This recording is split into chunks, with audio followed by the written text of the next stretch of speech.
I know this is a third rail topic that we're just not allowed to speak the truth upon. But I think, in light of staring down the barrel of a very real possible World War III coming upon us, it's time we start recognizing the uncomfortable reality and truth of what being a member of the armed forces truly means. I don't believe anyone who possesses integrity and knowledge can honestly tell you that bombing Iran was in the vital interests or safety or security of the citizens of the United States, or citizens of anywhere else for that matter. Look back upon the various armed invasions in the United States history and find me the ones that were to the vital safety and security of the people of the United States.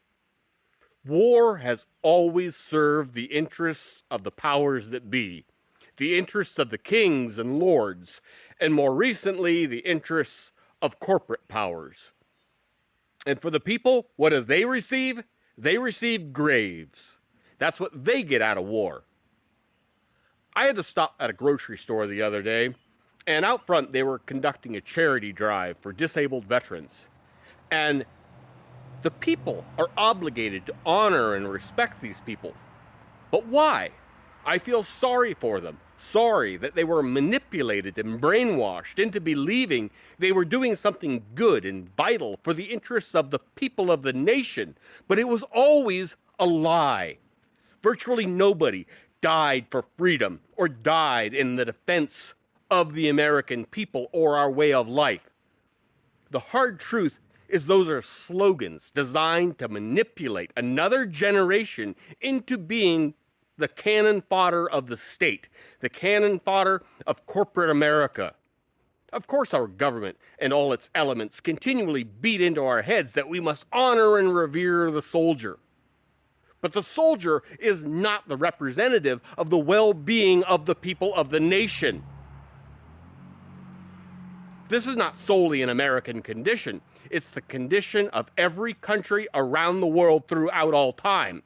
And every last one of those countries filled with graveyards, filled with young people lied to, untold hundreds of millions of dead people who did not fight for freedom, they did not fight for justice, they did not fight for God. They died so that those in power could get more power. Those with the money could get more money. As we know it, there is nothing to revere about being part of a system that is nothing but muscle of the state. A state that cares so little about the lives of the people that they will and do continually sacrifice the lives of the people for the interests of power and the interests of money. Military service is not respectable. And I don't care how much that hurts your feelings. It is not. Military service is not patriotic. Military service is loyalty to the state, obedience to the state. Patriotism is about loyalty to the country, meaning loyalty to the people. Military service does not represent the people. It represents the state.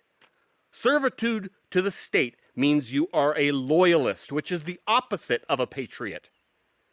We must end this madness of believing that serving the state is an act of patriotism. It can only be patriotism when the state is operating in the interests of the people and the state does not.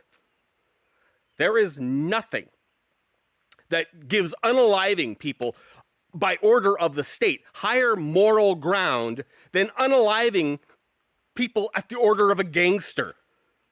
State-sanctioned murder is not less so murder. Stop believing that there is a moral high ground for military service that exempts you from thou shalt not kill or thou shalt not murder. Justifiable homicide, fighting off an invading army, is the only time in which it is anything other than murder.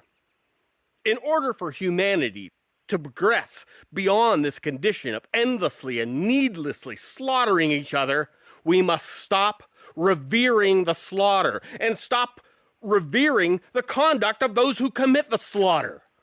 It is not honorable, it is not rightful, and it damn sure isn't patriotism. Traveling to the other side of the planet to unalive people that have never brought you harm, not in the history of ever, is not patriotism. It's just being a thug on behalf of the state. Stop lying to yourself. Stop lying to your children. That is, it is anything other than being a thug on the behalf of the state. You want to do something that benefits and helps your community? Be a firefighter. Drive an ambulance. Being a goon with a gun who unalives people or imprisons people on the behalf under the orders of the state is not serving the people.